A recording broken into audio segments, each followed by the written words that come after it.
अगर मैं पिछले कुछ चुनावों पर नजर डालूं, 2018 में बीजेपी को 73 मिली थी, कांग्रेस पार्टी को 100 सीटें मिली थी, 101 चाहिए थी सरकार बनाने के लिए। निर्दलीय के समर्थन के साथ उसने अपनी सरकार बना ली थी। वोट फीसदी में लेकिन बहुत ज्यादा फर्क नहीं था। 2018 में तकरीबन 38.5% बीजेपी का वोट शेयर था और तकरीबन उससे 1% ज्यादा कांग्रेस पार्टी का वोट शेयर था। 2013 की बात करें, 163 सीटें बीजेपी को मिली थी, 21 सीटें मिली थी कांग्रेस पार्टी को।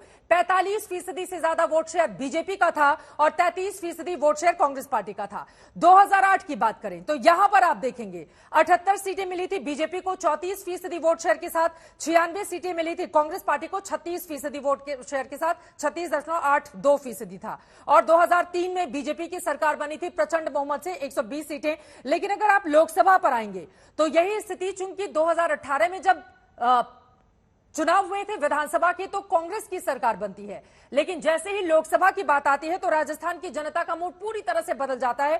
पिछले दो चुनावों में 2019 और 2014 में क्लीन स्वीप हो रहा है भारतीय जनता पार्टी के लिए। 19 में बीजेपी को 25 में से 24 सीटें मिली थी और तकरीबन 59% वोट शेयर, बहुत बड़ा जंप 2018 के मुकाबले 59% वोट शेयर मिला था। कांग्रेस का खाता नहीं खुला था। एक सीटें हमारे साथ बैठे हुए सांसद जी, केवल एक सीटों पर अदर्स को जीत मिली थी। 2014 की बात करें तो पूरा का पूरा क्लीन स्वीप हो गया था बीजेपी के पक्ष में। अब बेनीवाल जी, बीजेपी जैसी मजबूत पार्टी है, 55% वोट शेयर, उसके बाद 60% वोट शेयर। विधानसभा में भी अगर वो नंबर 2 की पार्टी बनती है तो भी उसके वोट शेयर में बहुत बड़ी गिरावट दर्ज नहीं की जाती है। इस बीजेपी से लड़ाई लड़नी है आप लोगों को, कैसे लड़ेंगे आप जी बेनीवाल जी? आप ऐसा है कि इस बार जो इस बार लड़ाई राजस्थान के अंदर है वो कांग्रेस के खिलाफ भी राजस्थान का नौजवान और किसान मतदान करेगा और भारतीय जनता पार्टी के खिलाफ भी है, क्योंकि भारतीय जनता पार्टी विपक्षी भूमिका नहीं निभा पाई राजस्थान के अंदर। बीजेपी 4.5 साल बाद अब आई है और ये आपस में ही लड़ती रहेगी। इनका मुख्यमंत्री कौन बनेगा, 12-13 मुख्यमंत्री के दावेदार थे, इनके अलग अलग दूल्हे थे राजस्थान के अंदर। और इनका एक आदमी नहीं, एक कोई मेवाड़ का है तो कभी कोई रात को सीएम के सपने लेता है। और जो हालात दिल्ली के अंदर बने, किसान आंदोलन, अग्निपथ, बढ़ती महंगाई, पहलवान के ये मुद्दे, ये राजस्थान के चुनाव में महत्वपूर्ण मुद्दे रहेंगे भ्रष्टाचार के साथ साथ। और कांग्रेस के खिलाफ जिस तरह पेपर लीक की घटनाएं, बढ़ते अपराध, ये आपस में पायलट गहलोत का जो झगड़ा था, लोग कांग्रेस से भी परेशान हैं और भारतीय जनता पार्टी का राज देख चुके हैं।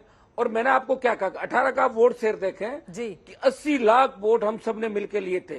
अगर हम सब गठबंधन के साथ चुनाव में उतरेंगे तो हम बहुत आगे चले जाएंगे। और भारतीय जनता पार्टी, जो आप 25 सीट की बात करिए मैडम, ये 25 सीट इसलिए मिली थी कि गठबंधन था हमारा। उसके बाद 8 उपचुनाव आ रहे, अभी बोल रहे थे शर्मा जी जोर जोर से, इनको पता नहीं राजस्थान के अंदर 8 उपचुनाव थे, उनमें 7 हार गई भारतीय जनता पार्टी। मैं कोई ऐसे ही नहीं कह रहा हूँ, पार्टी बना के, पार्टी को मान्यता दिला के लड़ाई लड़ना एक ऐसे प्रदेश है जहाँ कभी थर्ड पार्टी नहीं रही, ये सही बात है। आप मीडिया इस बात को कह रहा है, लेकिन 23 के अंदर बड़ा चमत्कार होगा। राजस्थान का नौजवान बदलाव करेगा, भाजपा को आने नहीं देगा और कांग्रेस को भी घर बिठा देगा। दोनों पार्टियों से तंग आ चुके हैं।